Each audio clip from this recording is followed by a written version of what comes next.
Hey everybody, it's BJ. And Patrick. And we're back talking all things real estate, and we're back looking at... Oh, these two Canadian cities are impossibly unaffordable in this new report.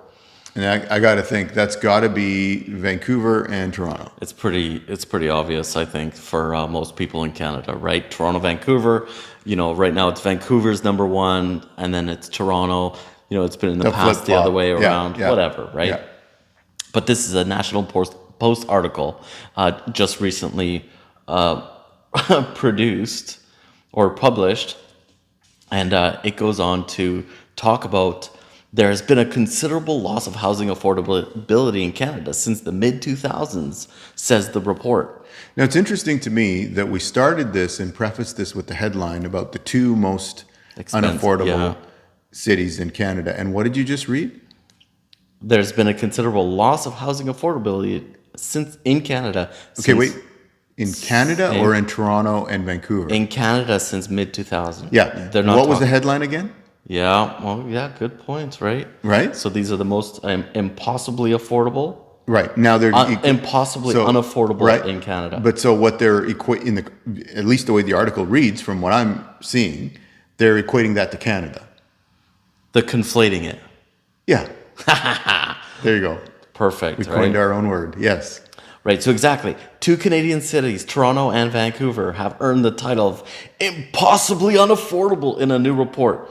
You know what? I want to put that in an MLS description, like next high-end home. If it's the most expensive, call it the most unaffordable, impossibly unaffordable. Impossibly unaffordable. You know what? Like it depends on how you look at it. It's always the lens that you look at, right? What's the point of view? Yeah. And I look at it like, wow, these are the two Canadian cities that are the most valuable out of all the cities. No, it's very good. Yeah. So, I know they're trying to do the clickbait, and maybe that's their demographic is those people like to see, well, it's the news, right? If it crashes, if it's on fire, if it bleeds. Sure. If it bleeds, it leads. I don't know. Yeah. Some of these sayings. That's what they used to say, yeah. Some of these sayings, right? But let's carry on because this is too fun. There has been a considerable loss of housing affordability in Canada since the mid-2000s, especially Vancouver and Toronto markets. Now they say more. Yeah. According to the Demographia. No, there isn't an Italian accent or horrible accent here. Demographia, an international housing affordability report, which is released annually. Let's keep going. During the pandemic, we already know this. The increase in remote working at home, fueled a demand increase as many households were introduced to move from more central areas to suburban. Exurban. Ex-urban. There should be a dash. There should be a hyphen there. There should be a hyphen, and I was inflecting on the wrong end of things. And even more remote areas, which is funny because that's not where we're complaining, where things are unaffordable.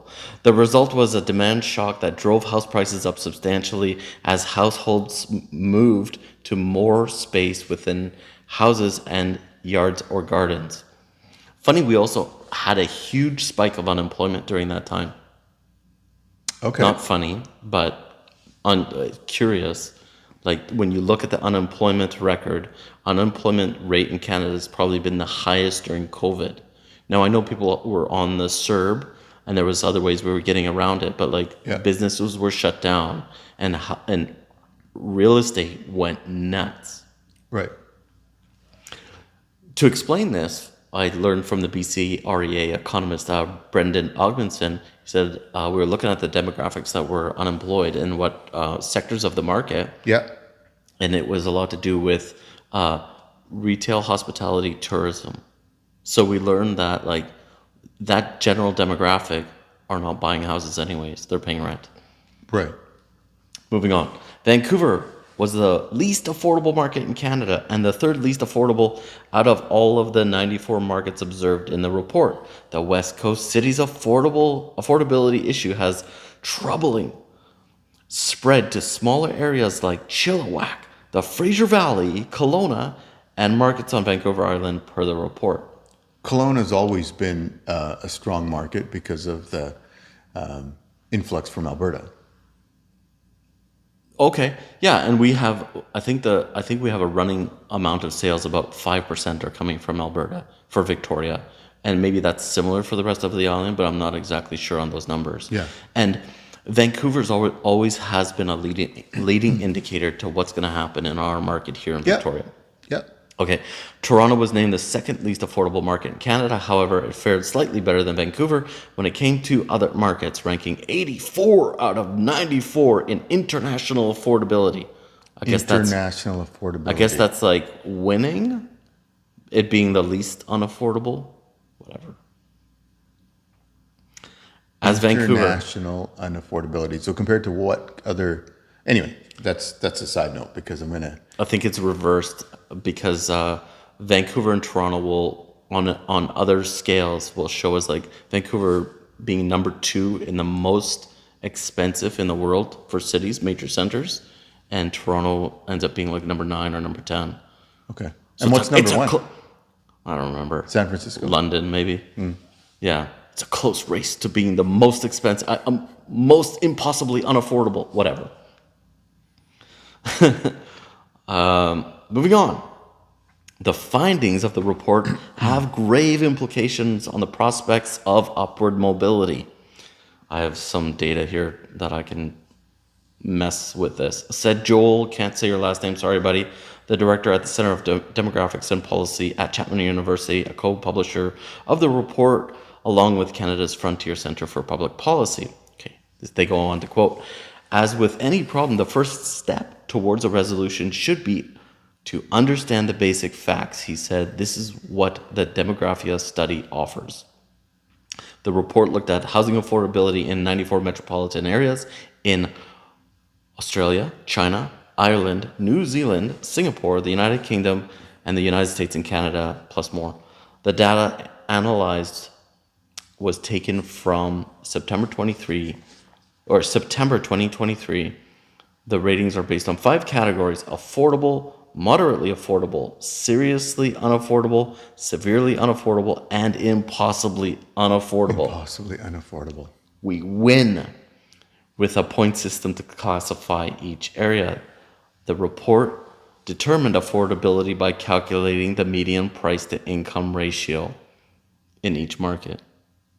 So if you've been watching our videos, you know when I hear that or I see charts like this, I lose my brain. So what they're missing to like claim the most unaffordability is either this report is trying to guilt these municipalities, these cities into addressing this problem of affordability. Right. And really, I'm not sure, like between 94 different countries or provinces and laws and such, that they have an obligation to accommodate affordability. When all those countries seem to be, maybe I don't know what China's like, but the other ones are pretty Western and free markets for the most part. I'm sure there's regulations amongst all of them. Sure. But I'm not sure how that obligates these places to like address affordability when there's more affordable locations elsewhere outside of those centers. Sure. Yeah. So long way to say is I don't think the way to measure this median income to median household makes any sense in any which way.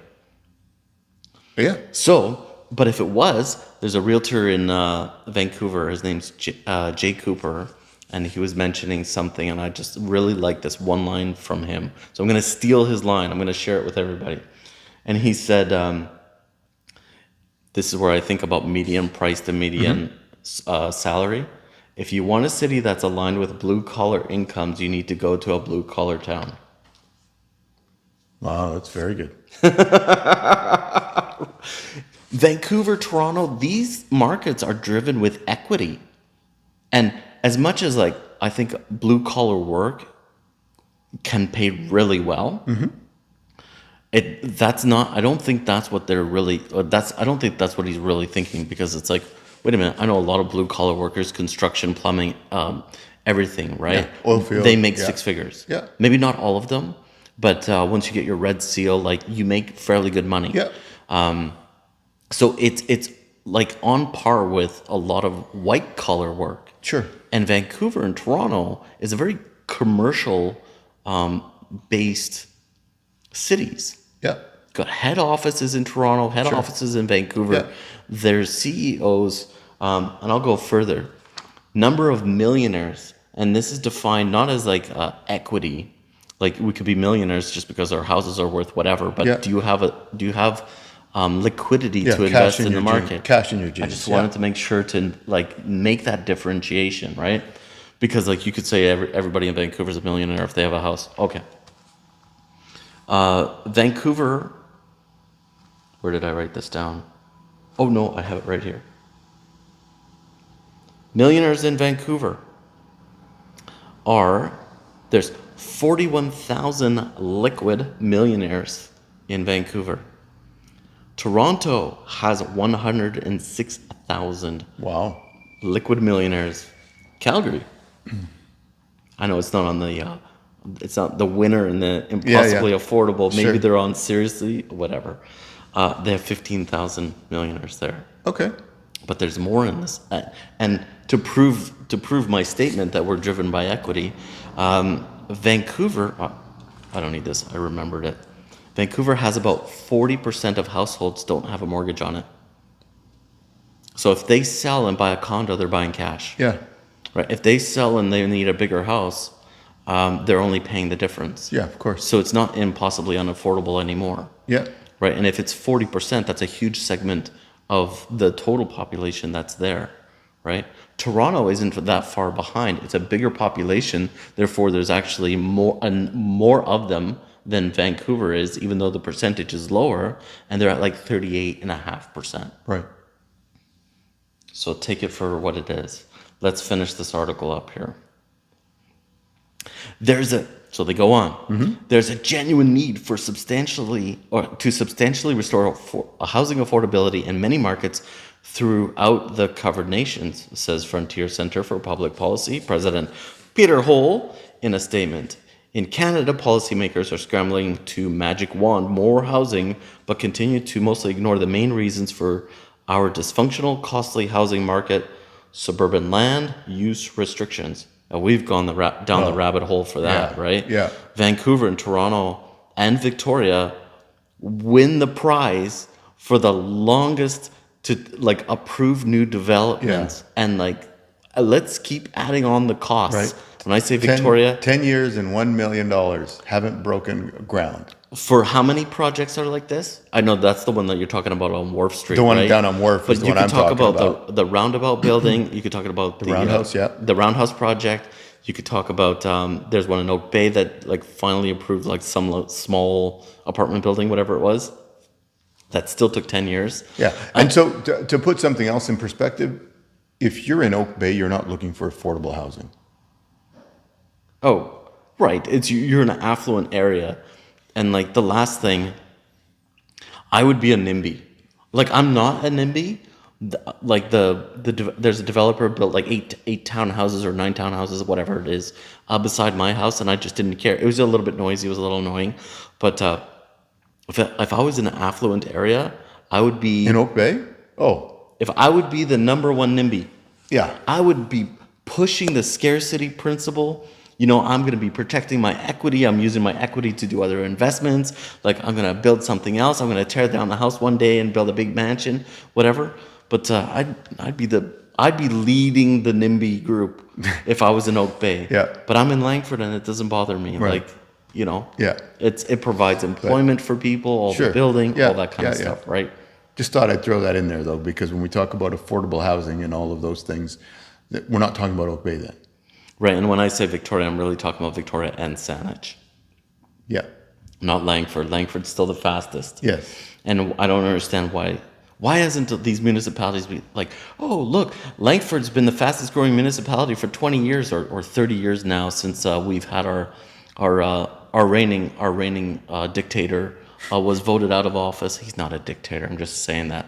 His regime is gone and we got a new regime. At least for now. Why don't we copy all the things that they were doing well? They were approving things very quickly. How's their leadership style? Whatever the case may be, whatever's working. Why don't these municipalities adopt it? No, they don't do that.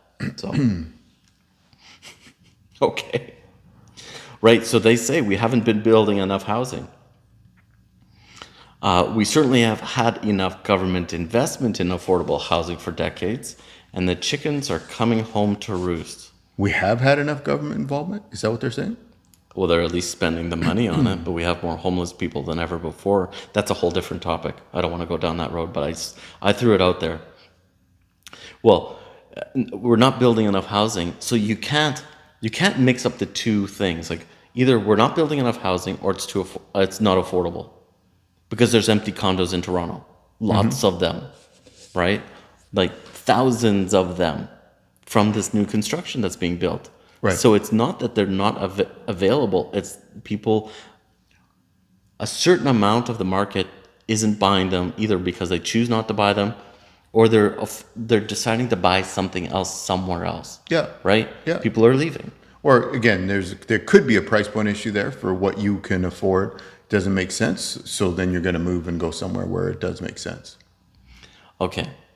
Exactly. So side note, they carry on. The most affordable Canadian city in the report was Edmonton, which was given a rating of moderately unaffordable.